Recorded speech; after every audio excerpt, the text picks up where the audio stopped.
أعوذ بالله من الشيطان الرجيم بسم الله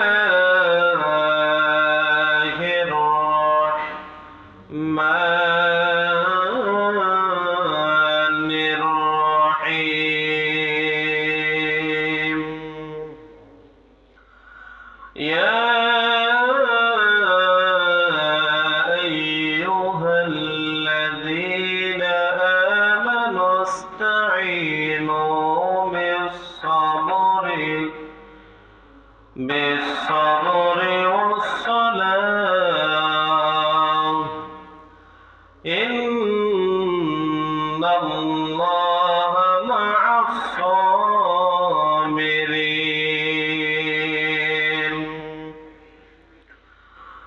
وقال رسول الله صلى الله عليه وسلم يشفع يوم القيامة ثلاثة: الأنبياء ثم العلماء ثم الشهداء، أو كما قال عليه الصلاة والسلام. صدق الله العظيم وصدق رسوله النبي الكريم، ونحن على ذلك لمن الشاهدين والشاكرين والذاكرين، والحمد لله رب العالمين.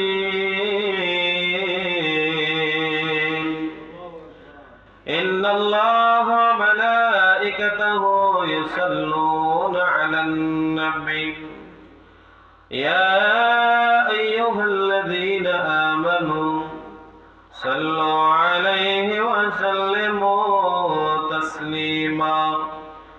اللهم صل على محمد وعلى آل محمد كما صليت على إبراهيم وعلى آل إبراهيم إنك حميد مجيد.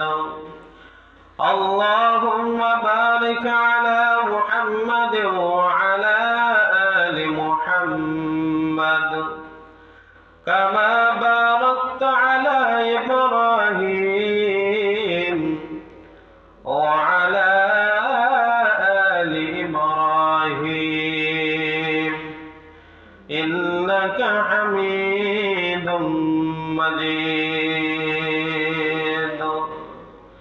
السلام عليكم ورحمة الله وبركاته. وعليكم السلام ورحمة الله وبركاته. আল্লাহ পাকের দরবারে অসংখ্য অগণিত শুকর সুজুদ যে আল্লাহ পাক অত্যন্ত দয়া করে মায়া করে মহব্বত করে ভালোবেসে আল্লাহর ঘর মসজিদে আসার এবং বসার তৌফিক দিয়েছেন, তাই আমরা অন্তরের অন্তঃস্থল থেকে মহব্বতে জোরে সরে বলি আলহামদুলিল্লাহ। আল্লাহ পাক আমাদেরকে সর্বশ্রেষ্ঠ জায়গায় উপস্থিত করেছেন। আজ হলো জামাদুল সানির 27 তারিখ, আর 3 দিন আছে রজব মাস ঢুকে যাবে। কি মাস? রজব, তারপরে শাবান, এরপরে রমজান। তার মধ্যে 2 মাস আছে। কয় মাস? এই 2 মাস পরে আমরা রমজানে উপস্থিত হব ইনশাআল্লাহ। তার রাসূল রজব মাস আসার সাথে সাথে একটা দোয়া করতেন। কি করতেন? দোয়া করতেন, আল্লাহুম্মা বারিক লানা ফি রজব ওয়া শাবান ওয়া বাল্লিগনা রমাদান। আমার নবী বলতেন, হে উম্মতের দল শোনো, আমি দোয়াটা বেশি বেশি পড়ি, আল্লাহ যেন আমার রজব মাস এবং শাবান মাস আমার হায়াতটুকু বাড়ায় দেন রমজান মাস পর্যন্ত। সুবহানাল্লাহ। রমজান মাস পর্যন্ত হায়াত বাড়ায় দেওয়ার কারণ হলো রমজান মাস হলো আল্লাহর কাছে শ্রেষ্ঠ মাস। এই মাসের উপর আর কোনো মাস নেই। তার জন্য আমরা উম্মত হিসাবে বেশি বেশি দোয়াটা পড়ব। প্রতি ওয়াক্ত নামাজের পরে যদি আমরা সময় পাই তাহলে কি করে পড়ব? আল্লাহুম্মা বারিক লানা ফি রজব ওয়া শাবান ওয়া বাল্লিগনা রমাদান। রজব, শাবান, রমজান পর্যন্ত হায়াতটুকু আল্লাহ বাড়ায় দিন। সুবহানাল্লাহ। আমি কোরআনুল কারীমের একটি আয়াত তেলাওয়াত করেছি, সূরাতুল বাকারা 153 নম্বর আয়াত, 2 নম্বর সূরা, 2 নম্বর পৃষ্ঠা। আল্লাহ পাক রব্বুল আলামিন জানায় দিলেন, ইয়া আইয়ুহাল্লাযীনা আমানু ইসতাঈনু বিস-সাবরি ওয়াস-সালাহ। আল্লাহ জানায় দেন, হ্যাঁ ঈমানদারগণ, তোমরা আমি আল্লাহর কাছে ধৈর্য এবং সালাতের মধ্যে তোমরা সাহায্য চাও। কিসের মধ্যে? ধৈর্য এবং সালাতের মাধ্যমে আল্লাহর কাছে সাহায্য চাইতে হবে। তো দুইটা জিনিসের কথা বলছেন। কয়টা? আমাদের মধ্যে যে কোনো কাজের মধ্যে, যে কোনো ইবাদতের মধ্যে, যে কোনো কাজ কর্ম যা কিছুই করি না কেন, ধৈর্য ছাড়া হবে না। কে লাগবে? অসুস্থ হলেও ধৈর্য লাগবে, বিপদে পড়লেও ধৈর্য লাগবে। অসহায় অবস্থায় আছেন, আল্লাহ বলেন বান্দা ধৈর্য ধরো। তোমরা দুইটা জিনিস করো, 1 নাম্বার ধৈর্য ধরো, 2 নাম্বার সালাত করো। সালাত করে আমি আল্লাহর কাছে চাও, আমি আল্লাহ দিতে প্রস্তুত। আল্লাহ জানিয়ে দিলেন, ইয়া আইয়ুহাল্লাযীনা আমানু ইসতাঈনু বিস-সাবরি ওয়াস-সালাহ। হে ঈমানদারগণ, আমি আল্লাহর কাছে তোমরা ধৈর্য এবং সালাতের মধ্যে চাও। তারপর আল্লাহ জানিয়ে দিলেন, ইন্নাল্লাহা মা'আস-সাবিরিন।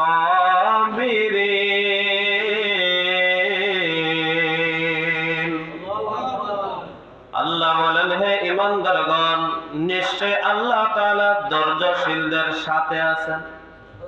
কার সাথে আছেন?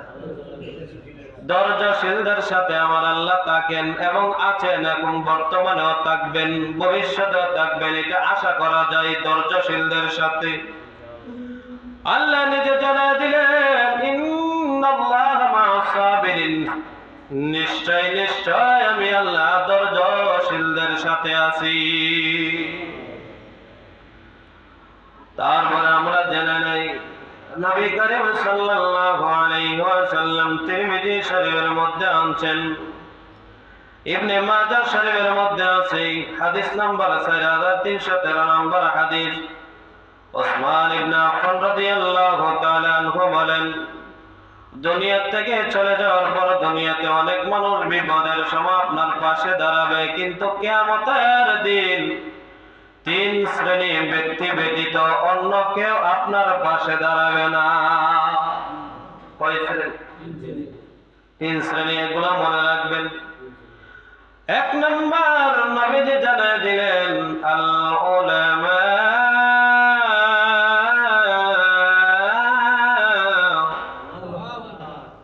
1 নম্বর, তোমরা উলামায়ে কেরামরাই সুপারিশ করবে। কারা সুপারিশ করবে? হুজুররাই সুপারিশ করবে, আলেমরাই সুপারিশ করবে, হাফেজরাই সুপারিশ করবে। বিরোধিতা করলে সুপারিশ করবনি? করব? জীবনেও করতো না। কারণ আপনি সারা জীবন হুজুরদের বিরুদ্ধে ছিলেন, আলেমদের বিরুদ্ধে ছিলেন, হাফেজদের বিরুদ্ধে ছিলেন, কোরআনের প্রেমিকদের বিরুদ্ধে ছিলেন। আপনার সুপারিশ তারা কখনোই করবে না। 1 নম্বর কে করবে? উলামায়ে কেরাম। 1 নম্বর কি? 2 নম্বর, আল আম্বিয়া।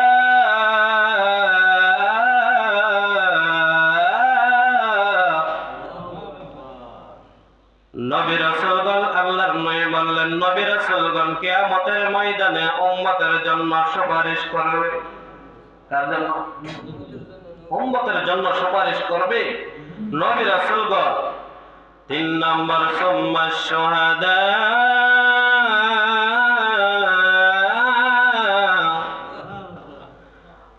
নাম্বার শুহাদায়ে কেরাম যারা শহীদ হয়েছে আল্লাহর রাস্তায় জীবন দিয়েছে, কোরআনের জন্য জীবন দিয়েছে, নবীর জন্য জীবন দিয়েছে, ইসলামের জন্য জীবন দিয়েছে, ইসলামের হুকুমত কায়েম করার জন্য জীবন দিয়েছে।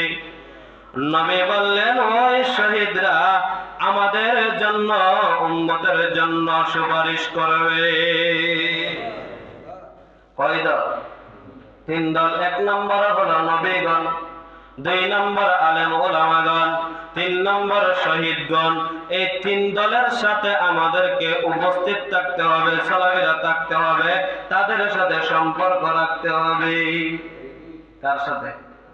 তাদের সাথে সম্পর্ক ভালো রাখতে হবে। আল্লাহ পাক রব্বুল আলামিন তারপরে জানাই দিলেন সূরাতুল বাকারার 54 নম্বর আয়াতের মধ্যে, ওয়ালা তাকুলু লিমান ইউকতালু ফি সাবিলিল্লাহি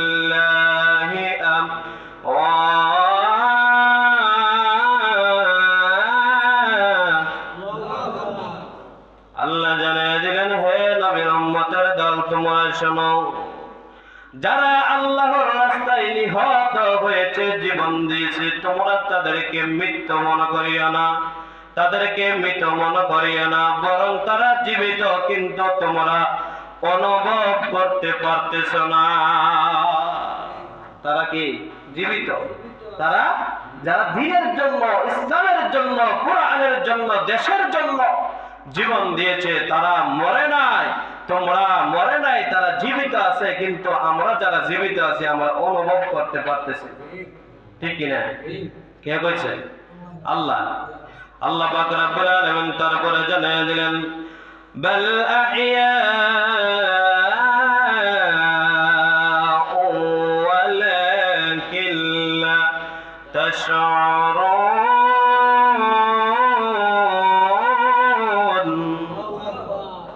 আল্লাহ বলেন, বান্দারা রে, তারা যে মরে নাই, তারা জীবিত আছে। বাল আহইয়া, তারা জীবিত আছে, তোমরা কিন্তু অনুভব করতে পারো নাই। আমরা যারা জীবিত আছি তাদেরকে দেখি নাই, কিন্তু তারা আমাদেরকে দেখতেছে। তারা আমাদেরকে কি করে? দেখতেছে। তারপরের আয়াতের মধ্যে আল্লাহ জানেন সূরাতুল বাকারার 155 নম্বর আয়াতের মধ্যে,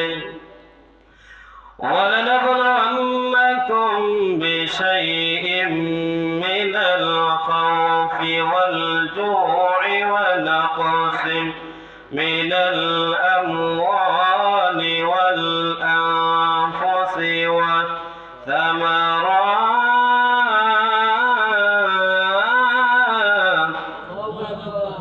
আল্লাহ বলেন, আর আমি অবশ্যই তোমাদেরকে পরীক্ষা করব কিছু ভয় ভীতি দিয়ে, খোদা এবং জানমাল ফল ফলাদি নষ্ট করে। নষ্ট হয়নি? জান দিয়া, মাল দিয়া, ভয় দিয়া, ফল ফলাদি দিয়া ধান ক্ষেত নষ্ট হয়। আল্লাহকে ভয় করার কোনো কারণ নাই। আমি আল্লাহ তোমাকে পরীক্ষা নিতেছি। কি নিতেছে? ফল ফলাদির গাছ এমন ভাবে ফল ধরছে, গাছের মধ্যে ফলগুলা নষ্ট হয়ে গেছে, ভয় করার কোনো কারণ নাই। আল্লাহ বলেন, বান্দারে, এই ফলগুলা নষ্ট করে আমি তোমাকে পরীক্ষা নিতেছি। তোমাদেরকে ক্ষুধা দিয়ে, তোমার পেটের মধ্যে ক্ষুধা দিয়ে আমি আল্লাহ পরীক্ষা নিতেছি। আল্লাহ বলেন, ও নবীর উম্মতের দল, তাদেরকে আপনি জানিয়ে দেন, ওয়াবাশশিরিস সাবিরিন।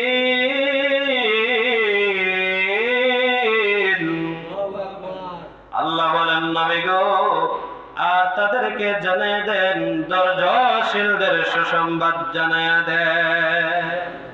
কাদেরকে সুসংবাদ জানায়? ধৈর্যশীল। তারপরে আল্লাহ পাক রব্বুল আলামিন আরেক আয়াতের মধ্যে 56 নম্বর আয়াতের মধ্যে জানিয়ে দিলেন, আল্লাযীনা ইযা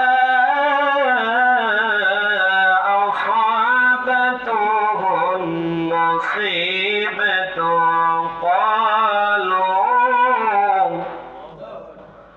ক্বালু ইন্না লিল্লাহি ওয়া ইন্না ইলাইহি রাজিউন।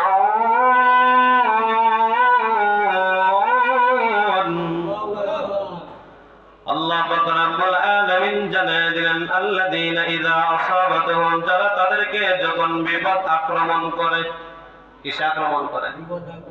বিপদ আক্রমণ করে না আমাদেরকে, বিপদ আক্রমণ করে, বিভিন্ন ধরনের সমস্যা আই, বিভিন্ন নাই হয়ে যায়, হঠাৎ করে বড় ধরনের বিপদ এসে যায়। আল্লাহ বলেন কোন ধরনের বিপদের সম্মুখীন হইলে, কিসের সম্মুখীন?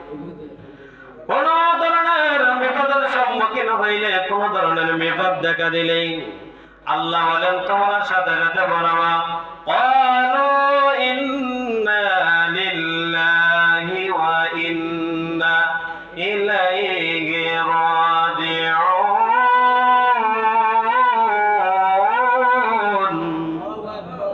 আল্লাহ বলেন বিপদের সম্মুখীন হইলে ইন্না লিল্লাহি ওয়া ইন্না ইলাইহি রাজিউন। কোরআনের আয়াতের মধ্যে আছে। আর আমরা শুধু মরার সময় মরি, মরার সময়টা কাজে লাগাই, আর কোনো কানে কাজে লাগাই না। আল্লাহ বলেন বিপদে পড়লে এইটা তোমরা বেশি বেশি করবা, কারণ হলো বিপদ থেকে উদ্ধার করে দিব আমি আল্লাহ।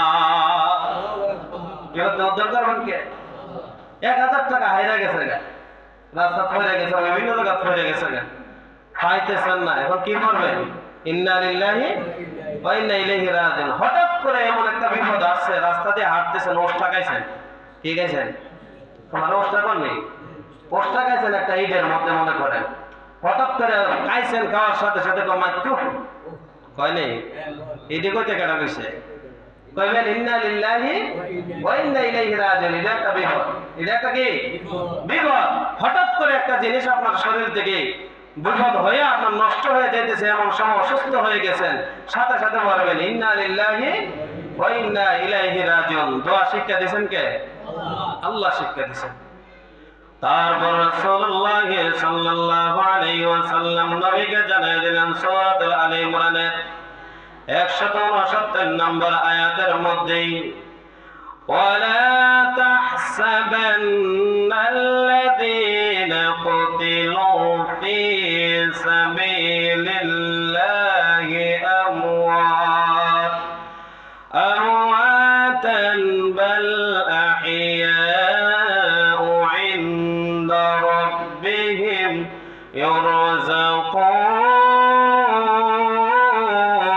ইরযাকুন। আল্লাহ জানিয়ে দিলেন যারা জীবন দিয়েছে ইসলামের জন্য, কোরআনের জন্য, রাষ্ট্রের জন্য, আল্লাহর হুকুমত কায়েম করার জন্য, নিজের মন গড়াভাবে চলে নাই, আল্লাহর হুকুম চালানোর জন্য সে জীবন দিয়ে দিল। আমাদের বাংলাদেশের একজন জীবন দিছে, ওসমান হাদি বলে, কালকে রাত্রে মারা গেছে, ঠিক না? কালকে রাত্রে কিসের জন্য? দেশের জন্য। সে অন্যায়ের প্রতিবাদ করত। কিসের প্রতিবাদ? অন্যায়ের প্রতিবাদ করা, এটাই এক নাম্বার তার দোষ ছিল।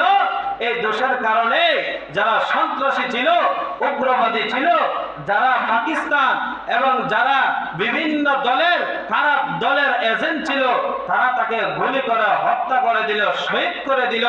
কিন্তু সে দুনিয়ার জমিন থেকে চলে গেল, সাথে সাথে সে জান্নাত পেয়ে গেল। সাথে সাথে কি মনে করেন না, মিথ্যা কথা বললে মানুষে কিন্তু বালা পায়। মিথ্যা কথা বললে রং ডং সাজায়া মাজায়া যদি কথা কইতে পারে কেউ না রে, এর লগে দেখবেন মানুষও ভাব নাই। যারা মুখের উপরে সত্য কথা বলে তাদের সাথে লোক নাই, ঠিক না? তাদের সাথে কি নাই? লোক পাওয়া যায় না। কারণ হলো সঠিক কথা, হক কথা মানুষের কাছে তিতা লাগে, মানুষের কাছে তিতা লাগে, সঠিক কথা ভালো লাগে না অনেকের আছে। আল্লাহ বলেন তাদেরকে জীবিত মনে করিও না, বাল আহইয়াউ ইনদা রাব্বিহিম ইরযাকুন। তারা জীবিত আছে আর আমি আল্লাহ তাদেরকে রিজিক দিয়া থাকি। রিজিক দিয়া মানে কি বোঝাইলেন? আল্লাহ বলেন তারা জীবিত আছে, শহীদ হওয়ার পরেও তারা মরে নাই, আমি আল্লাহর পক্ষ থেকে তাদেরকে এখন আমি খাওয়াইতাছি। খাওয়াইতেছে মানে কি? জীবিত। খাওয়াইতেছে মানে কি? মরা মানুষ খায়, মরা মানুষ খায়, মরা মানুষ খায় না, জীবিতরা খায়। আল্লাহ বলেন ইরযাকুন, আমি আল্লাহ তাকে রিজিক দিতেছি।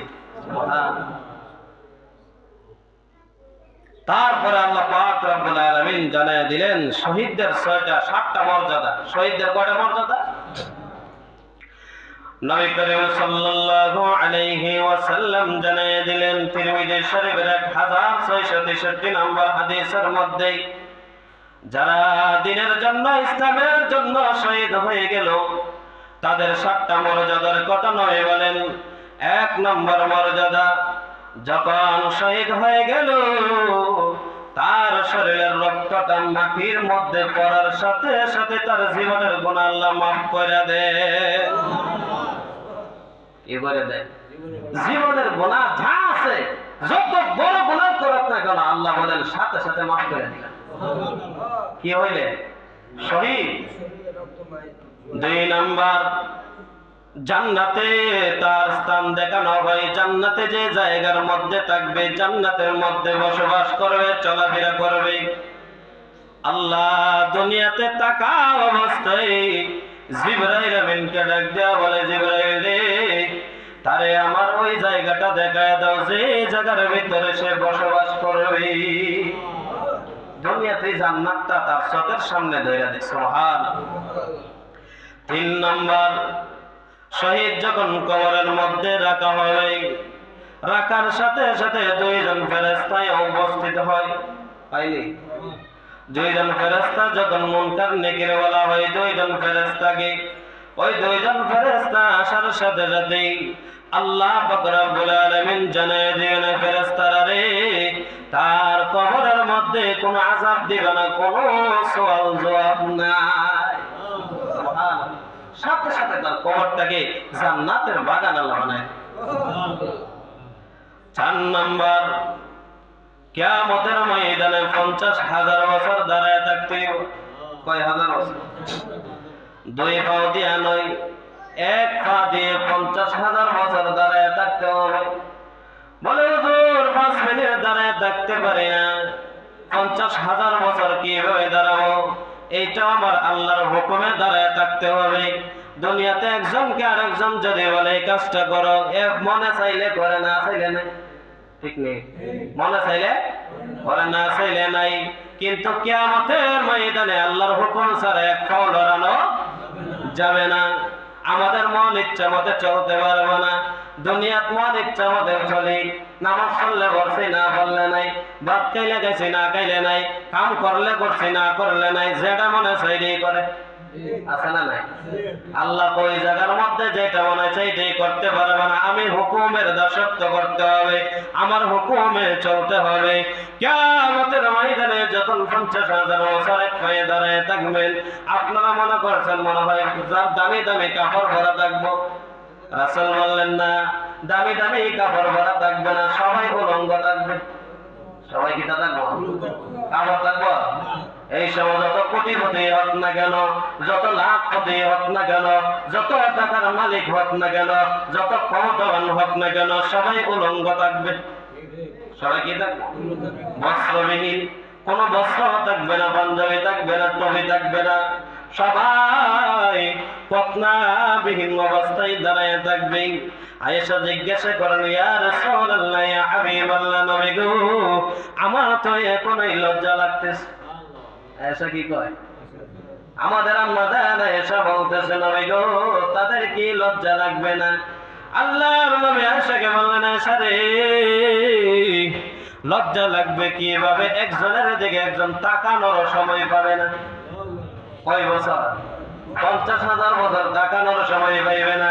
আর আমরা 10 বছর, 20 বছর, 50 বছরে কত কিছু দেখি, ঠিক না? কত কিছু দেখতেছি, কত কিছু শুনতেছি, কত কিছু বুঝতেছি।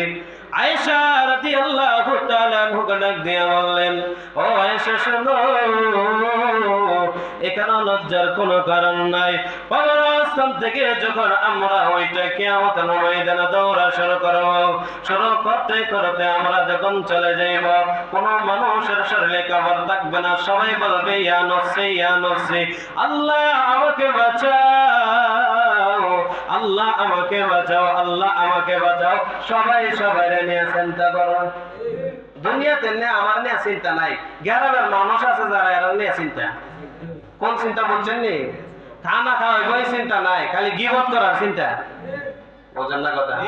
খালি গিবত কার বিরুদ্ধে কে কইতে পারবো? নিজের গিবত একটাও করে না, খারাপ হাসি একটাও বলে না। এরকম আছে রে? আর অবশ্যই একটা বলা না, খালি মানুষের চিন্তা, নিজের চিন্তা একটু কম। নিজে একবারও মসজিদে হয় না, খালি দোকানে বসে খালি খাওয়া, এদিন নামাজ পড়ে না, এদিন নামাজ পড়ে না, এর বাপ বলা না, এর ভাই বলা না, এটি আছে নি সমাজে? আছে নি? তাহলে নিজের চিন্তা একবারও করে না, খালি মানুষের চিন্তা, খালি মানুষের চিন্তা, মানুষের চিন্তা করলো, কোন পথে চললো, কি করলো, এই চিন্তায় এই বেটা মরে। এরকম নাই? তাহলে এগুলার থেকে বাঁচতেই হলে কিয়ামতের ময়দানে আমাদের নিজের চিন্তা নিজে করো। ইয়া নফসি আল্লাহ আমাকে বাঁচাও, আমাকে বাঁচাও। আমার চিন্তা আমি করবো, 1 বছর নয়, 2 বছর নয়, 50টা বছর দাঁড়ায় থাকতে হবে।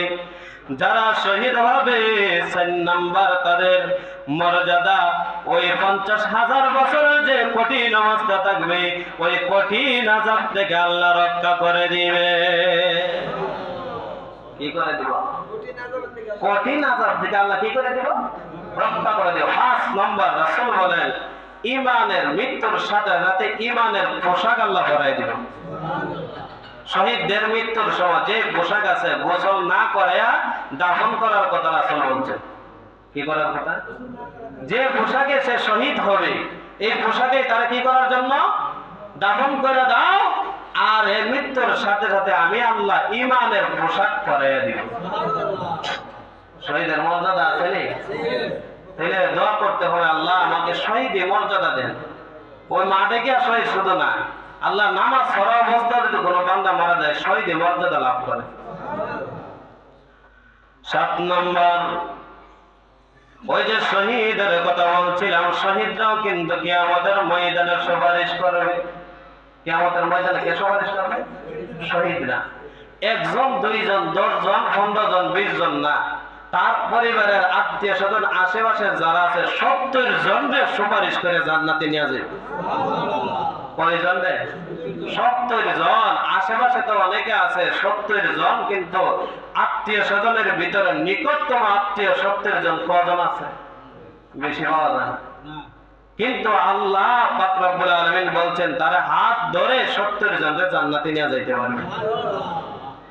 7 নম্বর, আল্লাহ নবী বললেন, মৃত্যুর সাথে সাথে কবরে রাখার সাথে সাথেই তারে 72টা হুর দেওয়া হবে।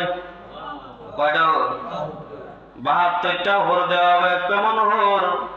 নবী বললেন, ওই হুরের যদি কান্না আঙ্গুলটা যদি পৃথিবীর জমিনে ভেদ করে এবং ছিদ্র করে যদি কান্না আঙ্গুলটা শুধু বাহির করে দেওয়া হয়, ওই দুনিয়ার সূর্য আলো নিভে যাবে ওই আঙ্গুলের পাওয়ারের কারণে। সুবহানাল্লাহ, কেমন সুন্দর। 72টা ভোর দেওয়া হবে। বলে 72টা ভোর দেওয়া হবে। কেমন হবে? বলে কাপড়ের লেগে কোনো ফিরাফিরি করবো নি, মাসে মাসে 6 সেট কাপড় দিয়ে নিতে কইব নি। এটি কইতো রাসূল বলেন, 24 ঘন্টায় 70 রকমের পোশাক পরিবর্তন করবে। কয় ঘন্টায়? 24 ঘন্টায়। যত বড় লোকই হোক, 24 ঘন্টায় 70 রকমের কাপড় পরিবর্তন করতে পারে না। কিন্তু জান্নাতের ভিতরে যে হুর দেওয়া হবে, এই হুর 24 ঘন্টার ভিতরে 70 রকমের আপনার কাপড় পরিধান করবে। আর 70টা হুর কি কোনো চাহিদা নাই? কোনো কি নাই? কোনো চাহিদা নাই। কোনোদিন সর্দি হইতো না, কোনোদিন জ্বর হইতো না, কোনোদিন ক্যান্সার হইতো না, কোনোদিন জন্ডিস হইতো না। এগুলা আল্লাহর নিয়ামত। এই 70টা দিব, কোনোদিন আপনার কোনো সমস্যা হবে না। একবারে যতদিন আপনি জান্নাতের মধ্যে থাকবেন, ততদিন পর্যন্ত 33 বছরই থাকবো। কয় বছর? 33 বছর। তো মনে করেন সবাই যুবক, ঠিক কিনা? সবাই যুবক। এই 7টা মর্যাদা বলছি, 7টা মর্যাদার অধিকারী কারা? শহীদ যারা। কারা? শহীদ যারা। অনেকে আছে, খেয়াল করেন, দুঃখের কয়েকটা কথা বলি। অনেকে আছে হুজুর রাজের মানুষ, ইমাম রাজের মানুষ, খতিব রাজের মানুষ, অনেকে বিশ্বাস করেন যায় না। এরা যে কি বুঝছেন কথাগুলো সবার জন্য বলতেছি, এরা যে মানুষ। কিছু কিছু মানুষ আছে, এরা বোঝানো সম্ভব। এরা মনে করে ওদের আসমান থেকে নামছে, কোনো কাজ কাম নাই, ওজনের কোনো আত্মীয় স্বজন নাই, ওজনের কোনো বিবি বাচ্চা নাই, ওজনের কোনো আনা যাইতে পারতো না। একবারে 24 ঘন্টার লেগে হুজুরের মসজিদে বাইন্দা তো রাখছি, 5 ওয়াক্ত নামাজ পড়াইব আর হুজুরে খাইব আর ঘুমাইব, আর কোনো কাম না, আর কোনো হুজুরের বিবি বাচ্চা কিছুই নাই। কারণ হলো হুজুরের ছেলে সন্তানের কোনো অসুস্থ হয় না। হুজুরের 9,000 টাকা রাখছি, হুজুর একবারে বাইন্দা লাইছি, বাড়িতে যেতে পারতো না। এরকম নিয়ত কিন্তু অনেকের আছে। অনেকের কি এই নিয়ত আছে না নাই? এই নিয়ত আছে। আজকে পর্যন্ত কোনো কমিটি পাইছি না হুজুর কইতে, হুজুর আপনি তো 2 মাস ধরে বাড়িতে যান না, আপনি কি ছুটি লাগবো কিনা? এরকম কমিটি আমার জীবন আমি পাইছি না। এরকম মুসল্লি পাইছি না কমিটি পাইবেন যে হুজুর 2 মাস 1 মাস আপনি গেছেন না গেছেন।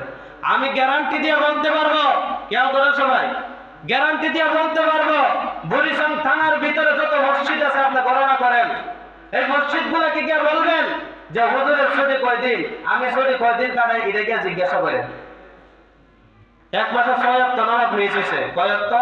আরেক জায়গায় যাওয়ার কারণে কয় ওয়াক্ত? এগুলো না বললে আপনারা বিশ্বাস করতেন না। কারণ হলো ভিতর থেকে বলতে হয় আপনারা জানার জন্য।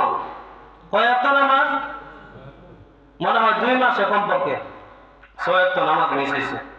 তারপরে 1 ওয়াক্ত নামাজ মনে করেন ফজর গাইতে পারি নাই, হয়তো অনেক সমস্যা থাকতে পারে না, সমস্যা থাকতে হতে পারে। ফজরের আমার সমস্যা গিয়ে ফজর তো ফেরেস্তা, ফজর কিটা ফেরেস্তার কোনদিন মানুষের বদনাম করে? এ মুসল্লিরা বদনাম করেনি? হ্যাঁ, যদি বদনাম করে 1 মিনিট এখানে দাঁড়ায় কথা বলতে পারতো না, 1 মিনিট দাঁড়ায় কথা বলতে পারতো না। বলেন কোরআনের কথা বলতে গেলে দাঁড়ায় 1 মিনিট বলতে পারতো না। কিন্তু পিছনে গীবত করার সময় এগুলো আছে, শুকলগুরির সময় এগুলো আছে। কিন্তু একদিন নামাজে দাঁড়ায় দেখেন যেগুলো শুকলগুরি করে, বদনাম করে, আল্লাহর কসম করে বলি একদিনও 1 ওয়াক্ত নামাজ পড়াইতে পারে নাই, 1 ওয়াক্ত নামাজ পড়াইতে পারে নাই, একদিন আযান দিতে পারে নাই, একদিন ইকামত দিতে পারে নাই। কষ্টের কারণে বলতেছি, গীবত করেন, গীবত কাকে বলে? কার গীবত করবেন? যে ইমামের পিছনে এখন দাঁড়াইবেন, দাঁড়ায় আল্লাহু আকবার, ইমাম জামাতা যা আমি যাইতেছি, ইমামটা ঠিক না, ইমাম জামাতা যা আমি যাইতেছি, আল্লাহু আকবার দিয়া হুজুরের মধ্যে দিয়া আবার এই হুজুরের পিছনে গীবত করেন, আখিরাত দিয়া। আখিরাত আপনার কতটুকু ঠিক থাকলো? আখিরাত দিয়া লাইছেন হুজুরের পিছনে, আর এই হুজুরের পিছনে গীবত করেন, আখিরাত কতটুকু ঠিক থাকলো? আল্লাহ এগুলো বোঝার বড় দরকার। আল্লাহ যেন আমাদের সবাইকে বোঝার মতো তৌফিক দান করেন। সকলে বলে আমিন। ওয়া আখিরু দাওয়ানা আলহামদুলিল্লাহি রাব্বিল আলামিন।